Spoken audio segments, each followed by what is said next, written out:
Hello everyone and welcome back to Entrepreneur Cyberspace Guide. I am your host Dariaza Tirazon, and for today's episode we will going to talk about data privacy. Today with me is Mr. Jeremy Lipang, one of the data privacy officer, and Ms. Akisha Arsowa, an entrepreneur that takes seriously about customer data privacy. Glad to be here. Super important ang topic natin today. Hello Dar, thanks sa invite. So let's make sure our fellow entrepreneur learn how to protect their customer and their brand. So, Mr. Jeremy, what is data privacy?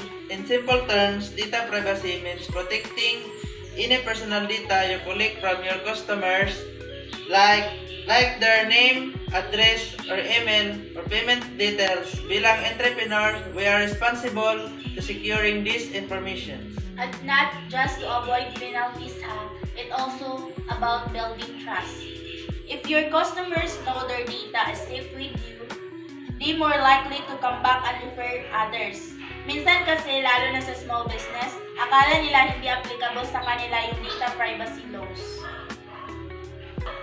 Actually, kahit small ka lang na online seller, the Data Privacy Act 2012 still applies. Basta nagko-collect ka ng personal info, kailangan mong sumunod. Tama, I run a small business, and one of my biggest concern talaga is protecting my customers' data.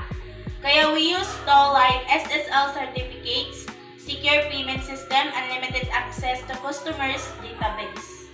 What are the best practices that entrepreneurs should follow? Here are 4 basic steps.